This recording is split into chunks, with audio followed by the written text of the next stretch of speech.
Welcome to the Herald Democrat Sports Podcast. I'm the sports editor of the Herald Democrat, Jason Del Rosa, and you're listening to the latest edition of the Herald Democrat Sports Podcast. We are in week 7 of the high school football season. It may be October. The temperatures may still be in the 90s.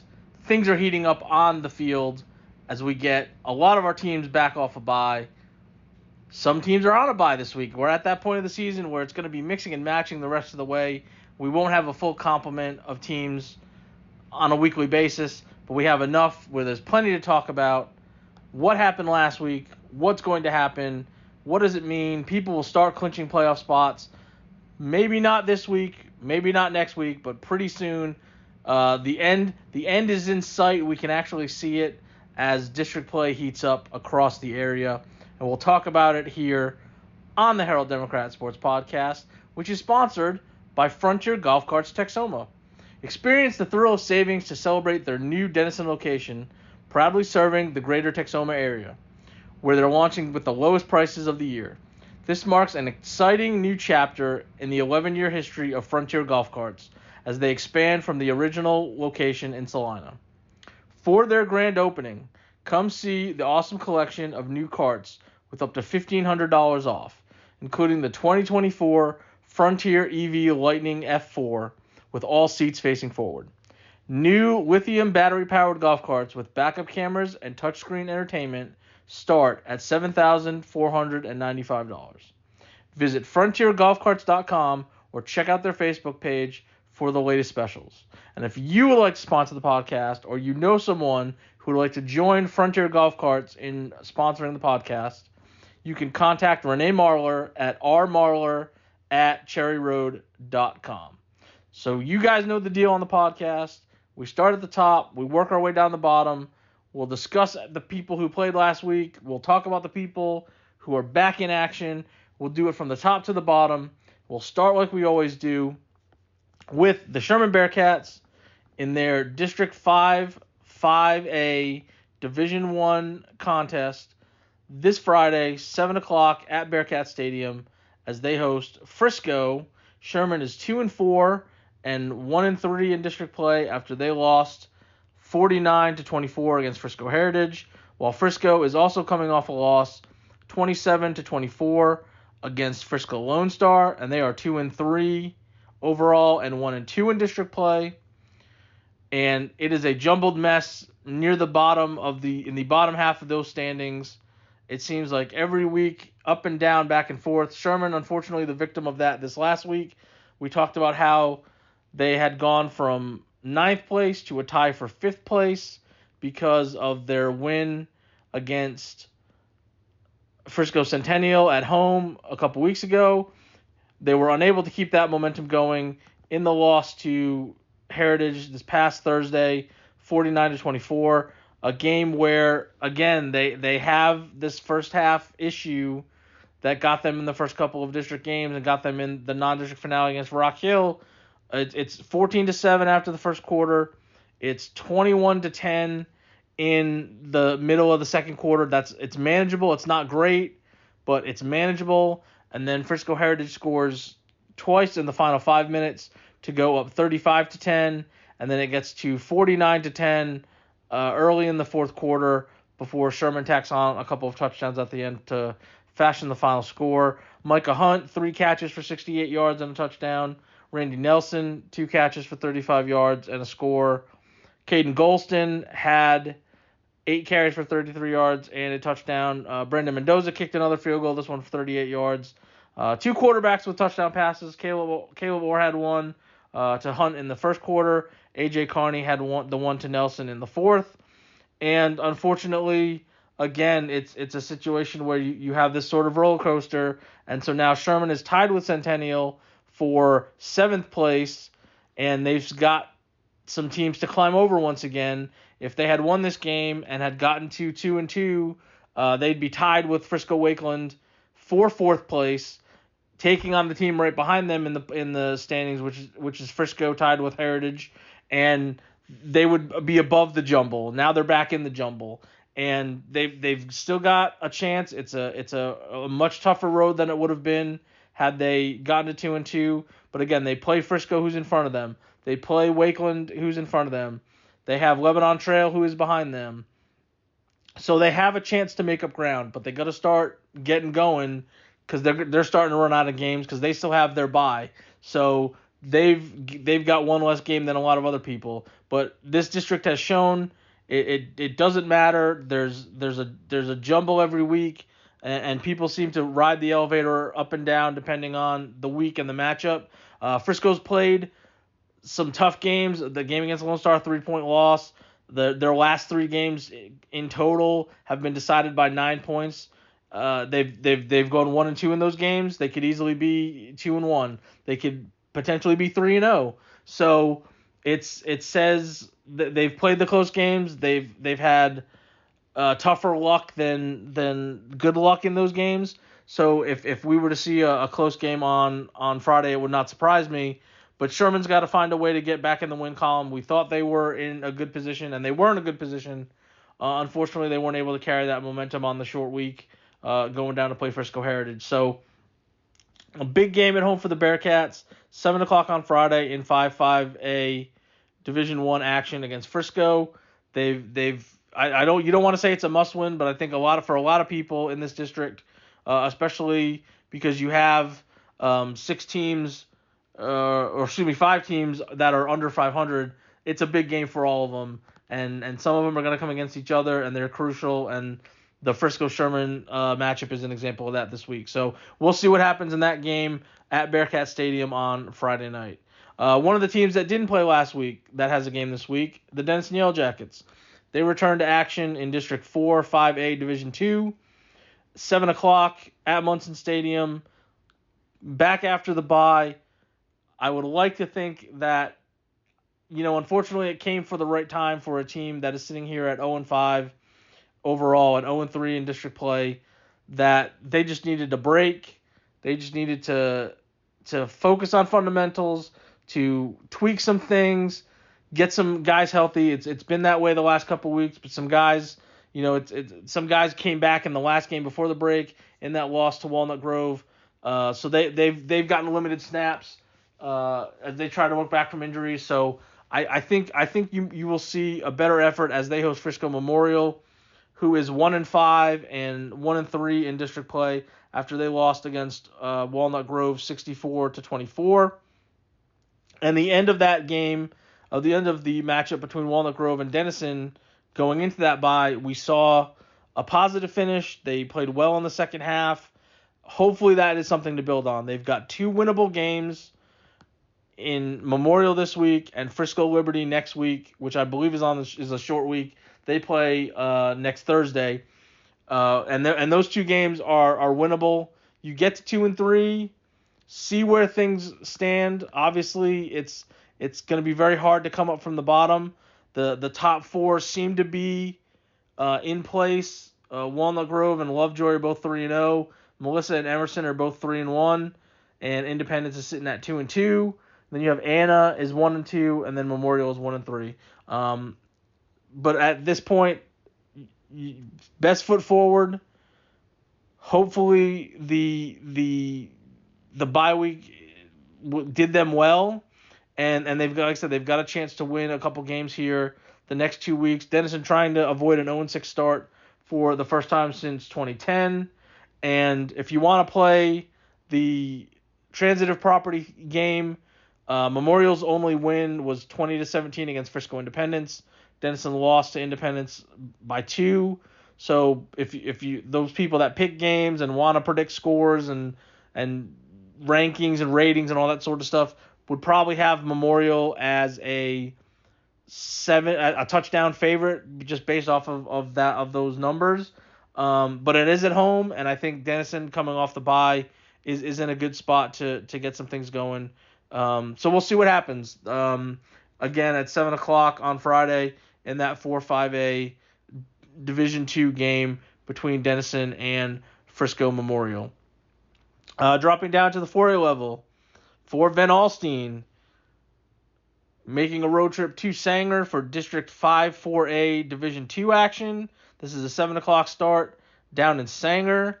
Van Alstyne is 2-3 overall and 1-0 after they beat Crum 47-33. And Sanger is 2-4 overall and 1-1 in district play after they lost 28-26 against Caddo Mills. So we talked about last week Van Alstyne going into district play off their bye. What were they gonna look like? How were they gonna handle getting involved with Crum, who was undefeated, was off to their best start in a while, that they were feeling like, hey, this is our opportunity to make a push in this district. And the flip side of that was Van Alstyne has had Crum's number. It didn't. So do you throw the records out the window? And they got thrown out, and it didn't matter that you had a 1-3 team against a 5-0 team. It didn't matter that Van Alstyne had been struggling on defense. We talked about would they be able to shore things up on defense during the bye week, because that had been the issue. The offense had been putting up points, but they were having trouble stopping people, except for the opener, which they dominated with a shutout. After that, it had been rough. It had been rough for Van Alstyne. It was better. It wasn't great. Didn't have to be great, but they went down from a score standpoint to where the offense was able to make some big plays. And honestly, after the first quarter of this game, it didn't look like it was going to be a high scoring game. It was only 6-0 Crum, and maybe obviously if you're a Van Alstyne fan, you're watching that going, okay, well that's a really good start, and they were able to build up a lead in the third quarter. It was 20-19 at halftime. Van Alstyne was up. Van Alstyne scores 3 more times in the third quarter to get up a decent enough lead where Crum was playing from behind the whole time. Brady Carson leading the way, 9 of 14 passing for 224 yards and three touchdowns. He also ran, 4 touchdowns. He also ran for 256 yards and 3 touchdowns on 18 carries. Favorite targets for him in this one: Tim Moore, 2 catches for 138 yards, 2 touchdowns. Braden Miller, 2 catches for 42 yards and a touchdown. Castor Fonseca, his only catch was an 18-yard touchdown, and that's how they got it done. 335 yards rushing, 224 passing.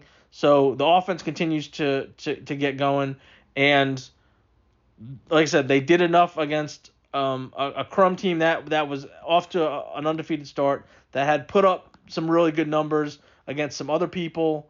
I know a lot of people don't pay attention to teams that are maybe outside of the area when you're looking at scores. But they put up 55 the week before against Caddo Mills. They had put up some big numbers. They scored 55 against Western Hills in non-district.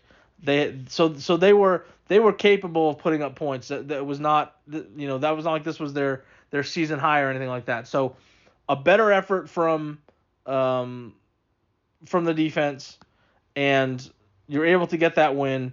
And you don't want to say, you get the first one, it's a big deal. Well, in this district, it's a big deal because Van Alstyne and Farmersville are the only 2 undefeated teams after 2 weeks of play.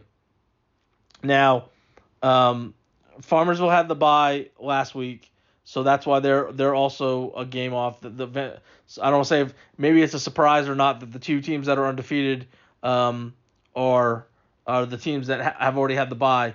But dealing with the Sanger team this week, like we said, coming off a close game against Caddo Mills, and again they had a chance to tie the game late. They were unable to, so you don't know if it goes to overtime or whatever, what happens there.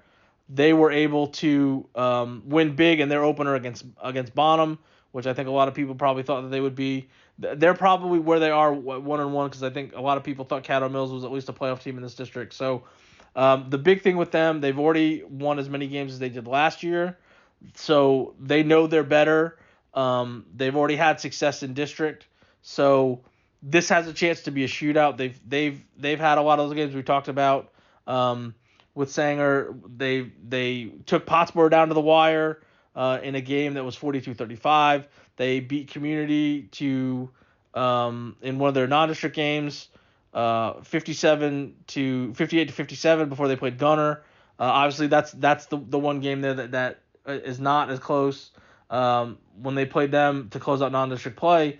But they've shown they can score points. So again, this is going to be another test for the defense. Can they slow them down enough to get the job done? Now this is a familiar opponent.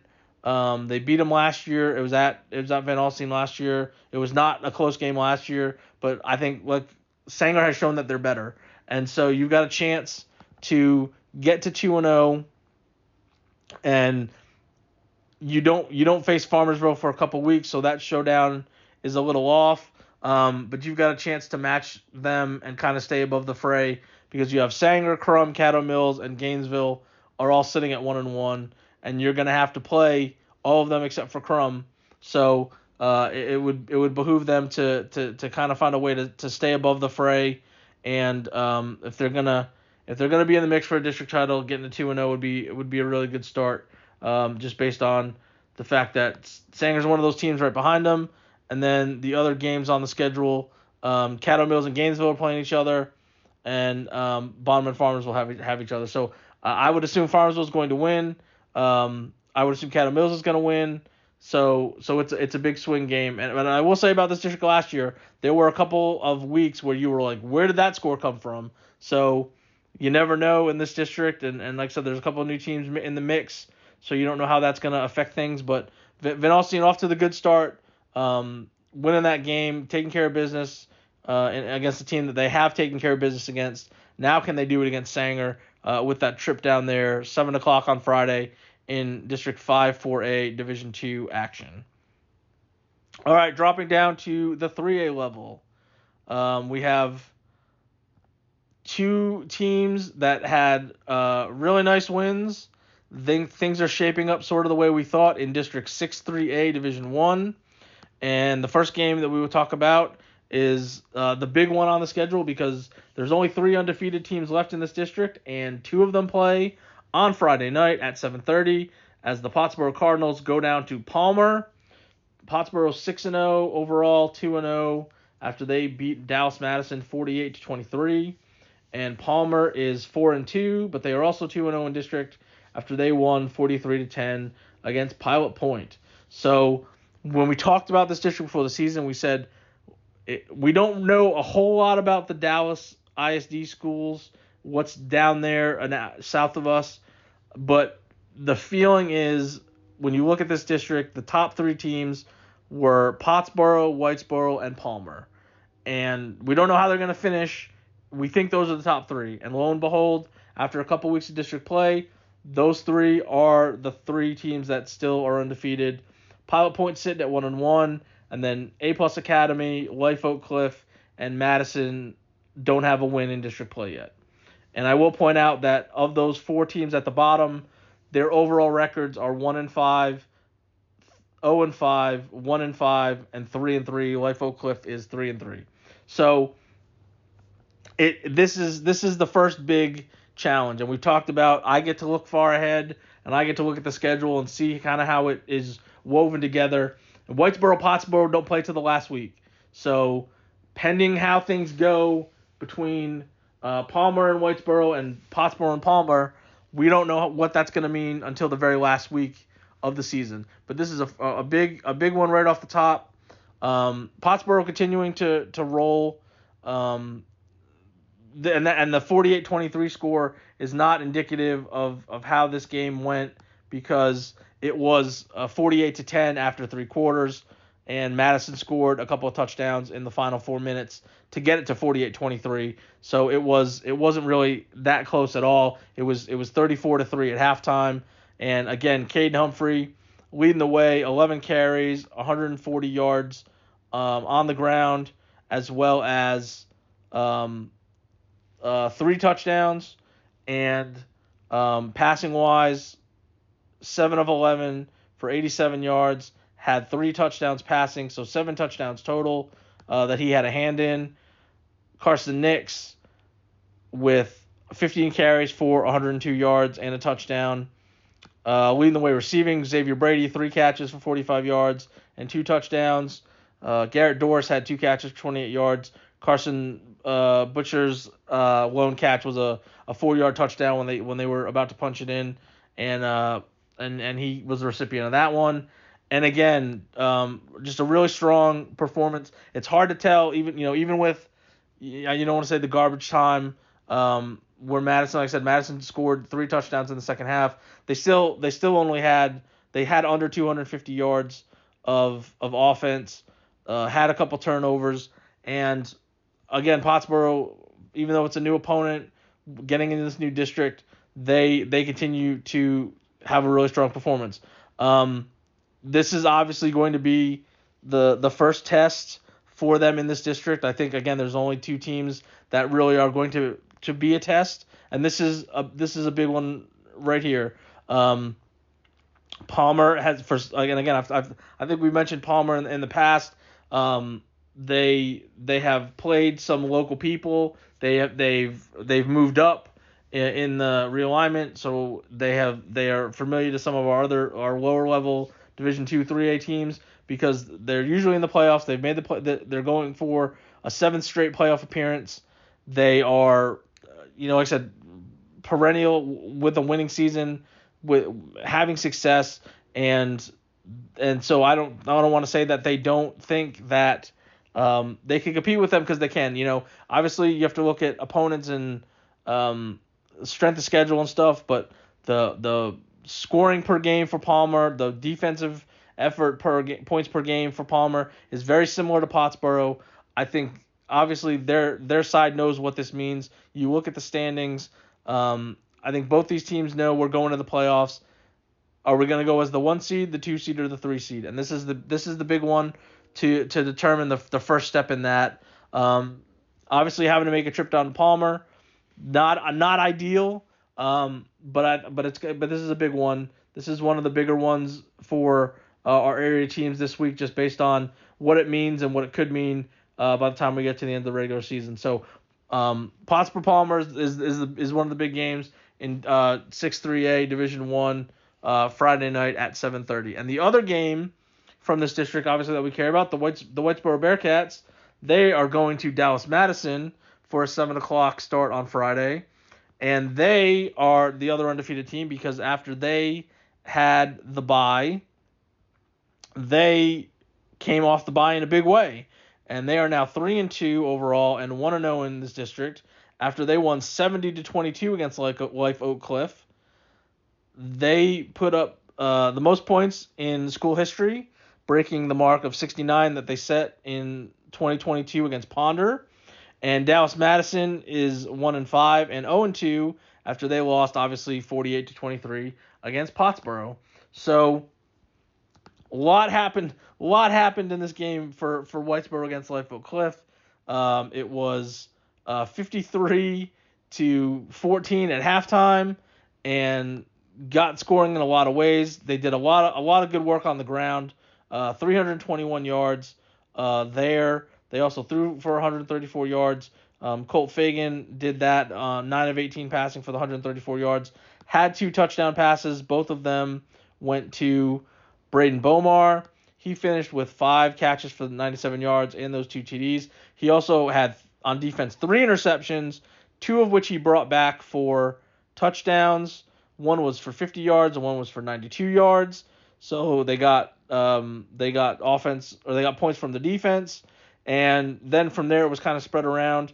Cameron Howard had 15 carries for 105 yards, didn't find the end zone, but had a 100-yard game there. Levi Weddle had 5 carries for 56 yards and 2 touchdowns.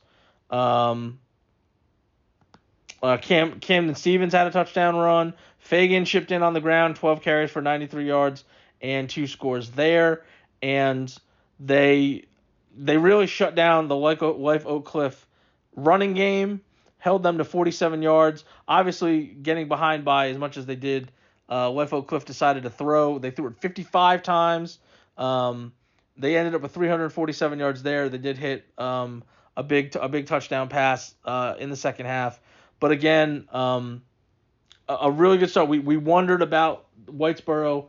They went into their bye. They had that close win at the end against Commerce. It was one of those we wish we could keep playing because of the momentum and we got back on the winning track, and then they had to sit around for 2 weeks. Well, they were ready to go. And again, I think the top 3 teams in this district have shown they are the top 3 teams in the district. And if you're Whitesboro, you don't have to go out and put up 70, but you've got to go out and show again against a team in Dallas Madison that just got beat pretty badly by Pottsboro, and did not look well. That's a team, and they're the team that lost a Pilot Point to open district play. That you've got to keep pace, and if you get to 2-0, you're obviously going to be undefeated with the winner of Pottsboro Palmer, and then we can start seeing where things shape out. And the reason I say that is because Palmer and Whitesboro are next week, so we'll know that. Like I said, this is the big first question. The second question is, what does Whitesboro Pottsboro mean all the way at the end? Can these guys not slip up to where there's a chance at a 3-way tie for first place? Is somebody going to find a way to pull off the sweep? Or how's that going to shake out? We won't know that till the end, but we do know with Pottsboro Palmer this week and Palmer Whitesboro next week, as long as Whitesboro holds up its end of the bargain against Dallas Madison, that's going to be a huge game next week as well. So things are starting to take shape in 6-3A Division 1, and like I said, depending on how things go, the winner of Pottsboro Palmer is probably going to be in position to clinch a playoff spot after next week's games, and obviously be the front runner for the district title. So that's where things are shaking out in 6-3A Division 1. Dropping down to Division 2 and getting into 7-3A and our local teams in there. I'll start with the team that does not play this week. That's the SNS Rams. They are on their bye.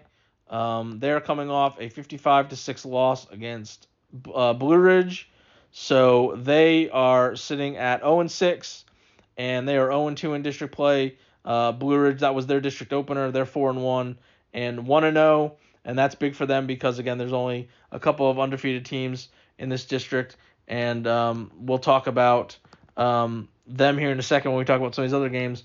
So unfortunately for SNS, fall behind early again. They don't score till the fourth quarter. It ends up being a Joe Orr touchdown. He had 6 catches for 53 yards and a score. Hunter Corville throwing for 128 yards. Kenny Melton led the way on the ground, 15 carries for 35 yards. Brighton McNabb also had 4 catches for 31 yards. Adam Mutz had 5 for 40. Blue Ridge had a big day in the air to be able to win this game, and so SNS trying to regroup, hoping to finish on a positive note. They got, they're gonna have 4 games left. Calsburg is also at the bottom. They're sitting at 0-2 as well.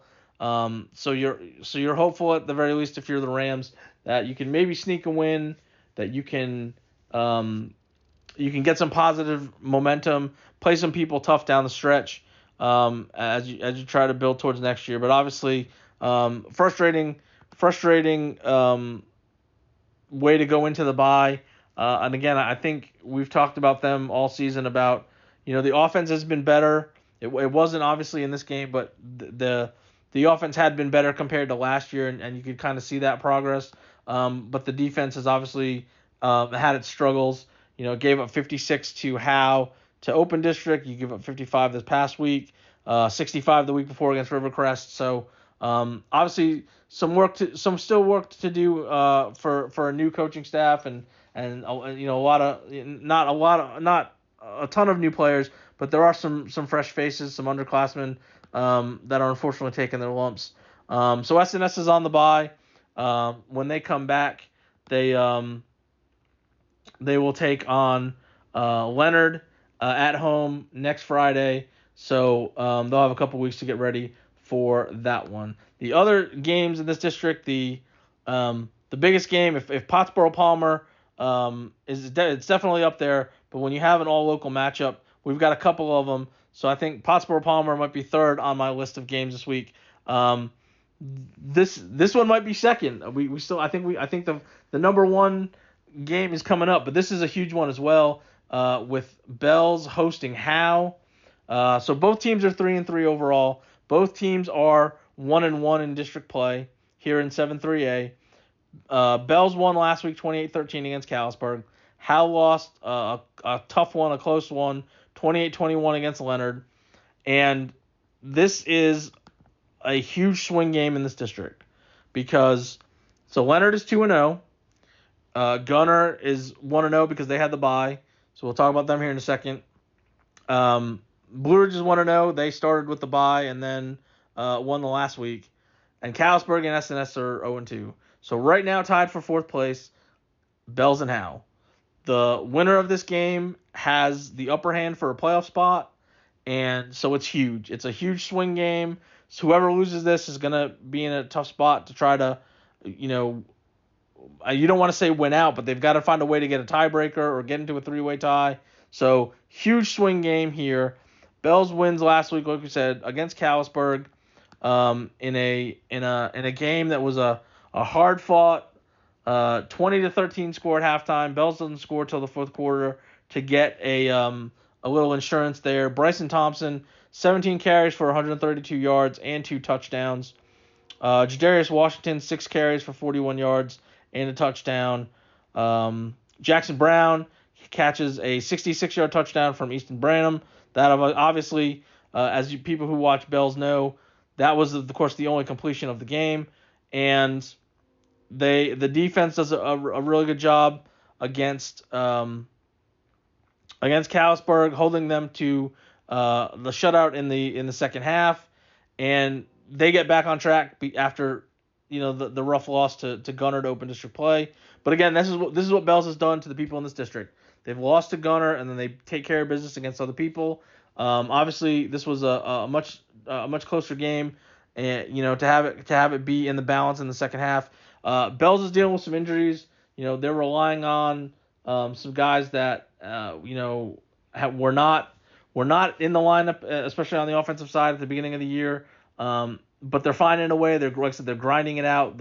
It's slot team mafia, and they're finding a way, and they're gonna do whatever they can. And they're gonna play a team this week that it's not slot T, but if you look at how they want to run the ball, this could be a very fast game on Friday night because Howe's going to try to run the ball as well. They nearly pulled it out against Leonard. They tied the game in the third quarter, 21-21. Late in the third quarter, unfortunately, Leonard gets a touchdown early in the fourth quarter, and that ends up being the difference. But Howe, again, they're going to grind you down. 48 carries for 368 yards as a team. They did throw it 17 times, and Ryland Strong was 12 of 17 for 94 yards and an interception. But the ground game's where it's been for Howe. That's what they've wanted to do against people. Braden Ulmer, 22 carries, 254 yards, scored all 3 of the touchdowns. Bryce Piper added 12 carries for 40 yards. Riken Cross, 6 catches for 60 yards. Also had 3 carries for 38 yards. So that's a heartbreaking one because we talked about, again, last week you had 2 teams off to 1-0 starts. The winner of Howe Leonard was going to be in a really good spot because they were going to go to 2-0, and unfortunately Howe wasn't able to get the win there. But that's a good sign for a team that is sitting at 500, playing Leonard as well as they did, coming off the big win over SNS. And again, it's another crucial game for Howe if they want to stay in the race. Again, they're not out of it if they lose, but again, it's going to be a tough road because you have Gunner coming to deal with, and if you want to assume everybody gets a Gunner loss, that's fine.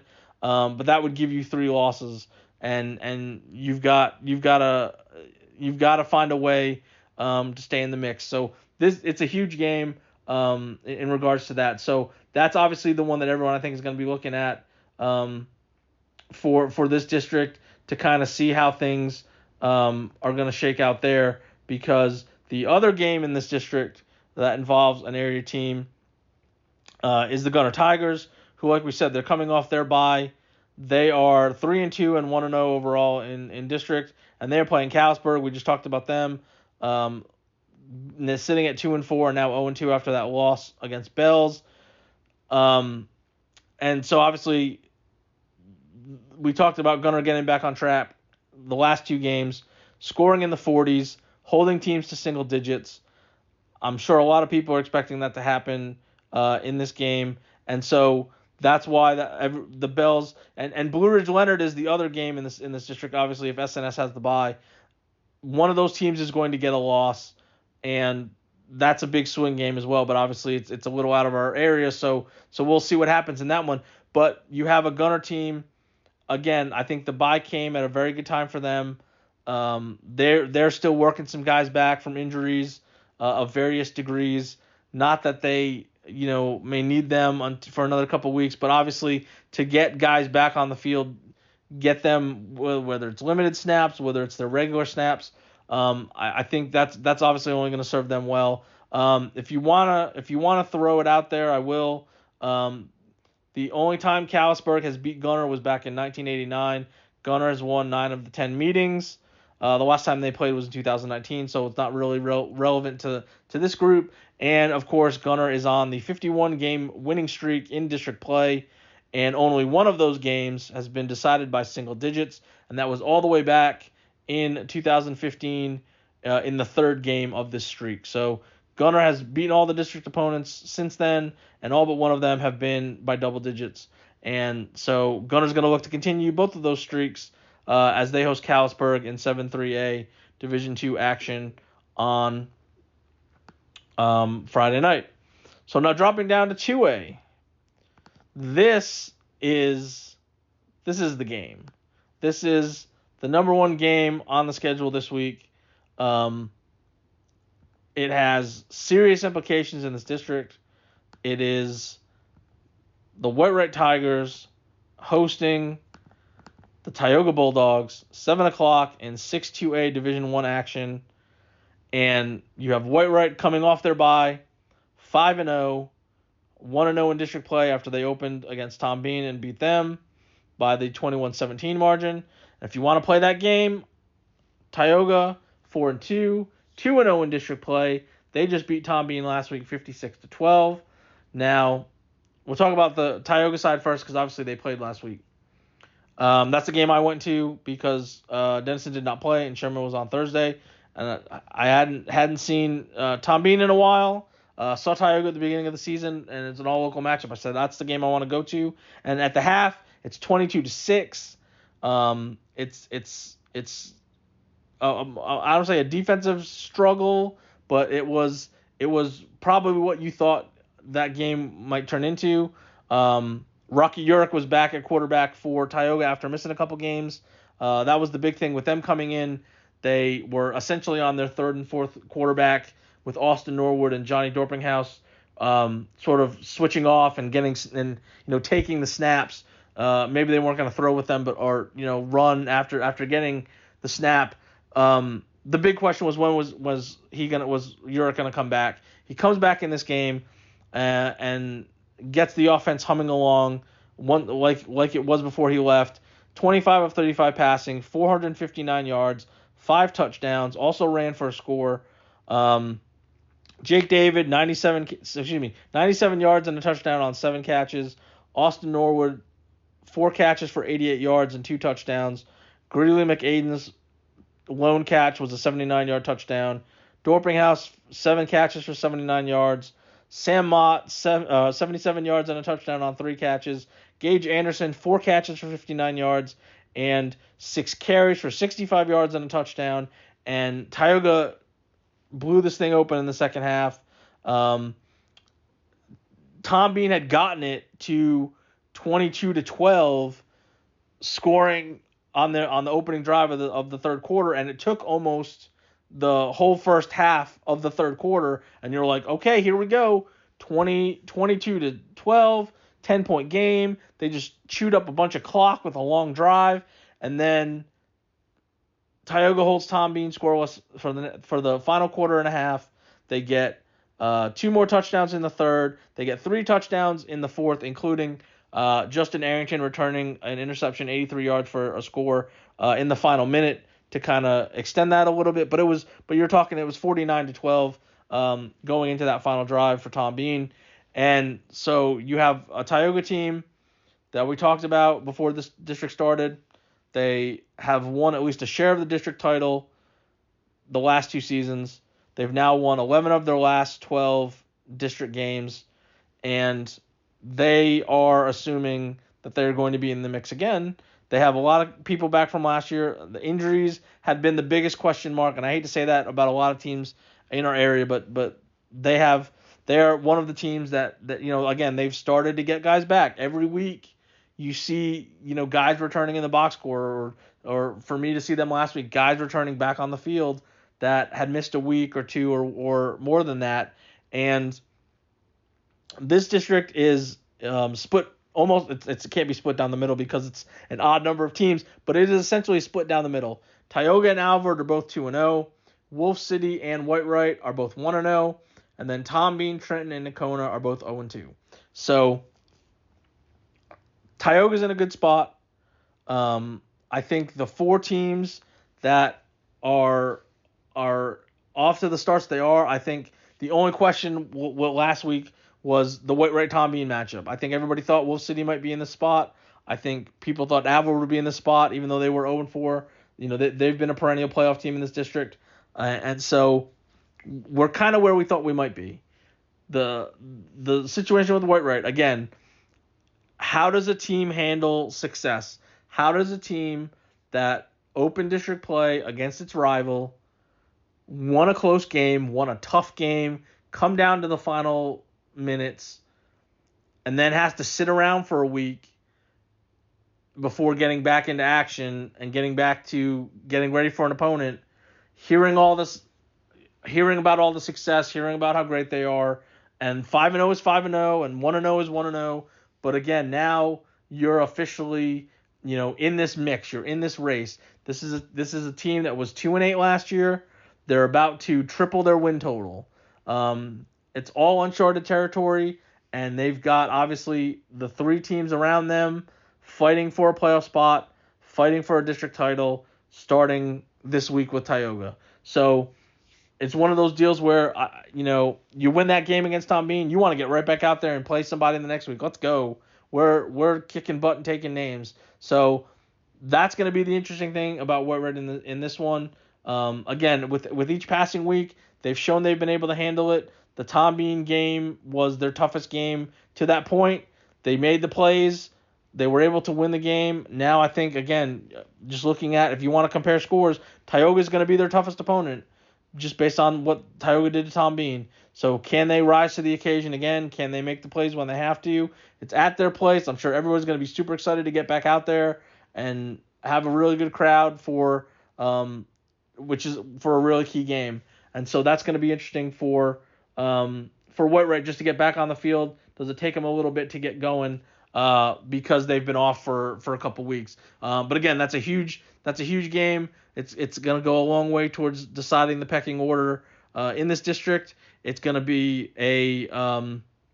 and again, in a month, we maybe look back and say that's the difference between first and second. That's the difference between first and third, or a potential 3-way tie or something at the top of the standings, whatever it may be. So that's going to be interesting. Whitewright's trying to go 6-0 for the first time since 2010, and they haven't started district play 2-0 since 2011. So again, they're still doing things and trying to do things that haven't been done in a really long time. And we'll see if Whitewright can keep it going or if Tioga goes on the road in this 6-2A Division I game, 7:00 at Tiger Stadium Friday night. And the other game with a team in this district is Tom Bean, who is 4-2 and 0-2 after the loss to Tioga. They are taking on Alvord, who, as I mentioned, is 2-4 overall, but they are 2-0 in district play. They beat Trenton last week 34-0. And so Tom Bean, again, we said that they hung with Tioga for 2.5 quarters. They hung with Whitewright all the way to the end. They just maybe they played the two best teams or two of the best three teams right off the bat in this district. Against Tioga, Bobby Rogers, 20 carries for 75 yards and a touchdown. Donnie Hooten, 26 of 41 passing for 258 yards and a touchdown. McGuire Poole, 8 catches for 53 yards. Brody Pearson, 3 catches for 51 yards. Garrett Kelly, 5 catches for 48 yards and a touchdown. Dyson Ferris, 4 catches for 46 yards. And so Tommy's going to look to get back on track. This was a game last year. They won 42-14. And the big question for them is going to be, how do you handle going from 4-0, thinking going into district play, we're in position, that we've talked about with them before. Last year, they would have gone to the playoffs if they could have. Now they're 0-2. And you look at the Whitewright game, again, lose that game 21-17, have a chance to win, you're not able to. Was that part of the hangover, maybe potentially, going into the game against Tioga? It was close for a little bit, then it got away from them. So I don't know. I don't know what that does to your confidence. You've got a team in Alvord who, again, like I said, they know about making the playoffs. They've done that for the previous 10 years. So they've got a program that's at the very least that's a baseline goal. Now, I will say the positives for Alvord, they've played 2 district games, they've got 2 shutouts, and they won them 42-0 and then 34-0. I will say those might be against the bottom 2 teams in the district. So much like Tom Bean may have played 2 of the best teams in the district right off the bat, maybe Alvord played the bottom 2 teams. I don't know. We'll obviously find out not just this week, but in the next couple weeks if that's the case. But if you're Tom Bean, I think you got to get a win here. You got to get a win over Trenton and Nakona. If you do that, you're at 3 wins, and maybe you do a tiebreaker somewhere along the way. I don't know.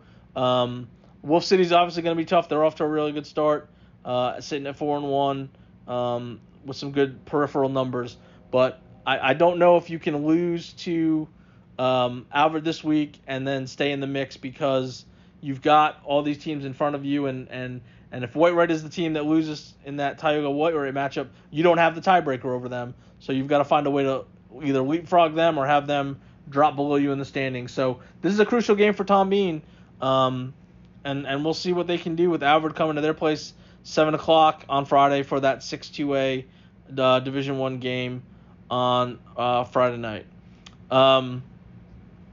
The other 2 teams that we're going to talk about, they did not play this past week. And the first team we'll talk about in that mix is Collinsville Pirates. District 8-2A, Division II, kicks off play. They all took the bye. They did the old school, we play 5 non-district games, we play 5 district games, and everybody gets the bye in the middle. So they're going to go on the road and face Chico. Collinsville is 5-0. Chico is 1-4. And the big thing about this matchup for Collinsville is don't slip up before you get to the big games coming up on your schedule. Now, Chico has only won 1 game. It was their opener. It was 68-28 against Detroit. Since then, they've lost 4 straight. In this matchup, Collinsville has won all 6 games. They've won every game by at least 34 points. So there's all that. And Collinsville is still ranked at number 4 in the 2A Division II rankings. In this district, looking at the records coming in, Collinsville is the only undefeated team at 5-0. Lindsay is 4-1. Santo, Era, and Munster are all 3-2, and then of course Chico's at 1-4. The top the top 3 teams based on projections and rankings and ratings and all that fun stuff, Collinsville, Munster, and Lindsay are the big 3. If you go by rankings and ratings, Munster's the favorite in this district. Yes, they're 3-2. We talked about them obviously because they played Pottsboro and lost to them. So obviously that's not a bad loss. But they are ranked number 3 in the 2A Division I rankings by Dave Campbell. So you have Munster at 3 and Collinsville at 4. That looks to be the game that should or will decide the district championship. I'm not discounting Lindsay to be in that mix. Like I said, they're 4-1. They lost to Leonard by 7. So that's not a bad loss for them the way Leonard's playing. So I don't think anybody below those 3 is going to be in the mix outside of for a playoff spot. But the way things are shaping up, it's going to be between those 3. So it's easy to know right off the bat if you're Collinsville because Munster and Lindsay open against each other. So we'll know who wins that one right away. And then the next week, Collinsville hosts Lindsay. So that right there is going to start the pecking order in this district. And we don't get Munster-Collinsville until the second to last week of the season. So we'll know, like I said, right off the bat, who's better between Munster and Lindsay. And then we'll know between Collinsville and Lindsay the next week. And again, I don't think a lot of people expected this from Collinsville, maybe except the people within the program, because of all. And I keep harping on the broken record. They lost so many key pieces, and they have just plugged and played a lot of guys, a lot of young guys that they haven't lost. And again, it's not even that they haven't lost. They've only really had a couple of close games. The one against Coleman to end district play was not. The rematch that they've had against Cooper was not. And the games, again, that have been close, again, you win by 13 against Wolf City, who's projected, they could easily finish 9-1 and have that be their only loss. And you beat a 3A Division II team in Callisburg 28-14. So punching above their weight, they've still been able to get the job done. And again, I think they're obviously in a really good position to get a playoff spot, but you are the 2-time defending champions. You've had your run against these teams. For the most part, it's the same group, minus a team or two based on realignment. But it's probably going to come down to Collinsville, Munster, and you can't slip up against some of these other teams like a Chico going on the road to face them. And then again, you don't want to be looking ahead to Lindsay next week, and that's obviously a huge game based on how we think the standings are going to fall. So Collinsville opening district play at Chico in 8-2A Division II action, 7 o'clock on Friday night. And then the last team back in action is Texoma Christian. Again, another team that we see, they waited so long to play. They got on the field for their season opener. They won it 50-2, and then they took a bye. So they had to wait 2 weeks to get back on the field. Their opponent this week at home is Waco Eagle Christian. They are 1-2. So we have two teams that haven't played a lot of football, with TCS being 1-0 after that game. And this is where it gets real. We talked about with TCS, they limited the number of non-district games because they only have 8 or 9 guys, depending on injury, to get into district play. This is the last game before TCS gets into district play. I don't know a whole heck of a lot about Waco Eagle Christian. They're an independent team. They just kind of play people wherever they can find them. And so I don't really know what that means for the outcome. I think obviously the number one thing for TCS is to keep guys healthy, because they got 3 games coming up that are going to decide if they go to the playoffs, and you don't want to have anybody ruin. You don't want the plan ruined for what they thought they could do if they got to district healthy, despite the limited numbers. So I honestly couldn't tell you a whole lot beyond that. I don't know. I mean, if Texoma Christian can go get to 2-0, that's great for them. I think they've got, again, a winnable game or two in the district. Just kind of the way things are shaping up. But the biggest thing is going to be stay healthy. You're at home, so that's good. You didn't have to make a long road trip for this one. And we'll see if, again, you get you get some momentum back going after sitting for a couple weeks, and then you go in, you dive into district play, and the way things are looking right now, and they're gonna, and you don't want to say the one of their games right off the bat in this district is against a team that if they beat them, I don't know, I hate to say this again because we don't know how many teams go to the playoffs. It's a 4-team district. I assume they're going to take only two. They could take 3. It's not like UIL where we know the top 4 teams advance. The districts are different sizes in TAPS, and that changes how many teams go from a district. But right now you have 2 teams just based off what they've done so far. Longview Christian Heritage is 5-0. Greenville Christian is 1-4, and Dallas Fairhill is 0-4. TCS is going to open against Fairhill next week, and then the question probably at that point is the winner of that going to be able to get in over Greenville Christian? So it's going to be interesting, and as long as TCS can stay healthy, they're gonna be in the mix in this district. If they take 3 teams, then all you have to do is beat 1 team and you get in at the minimum.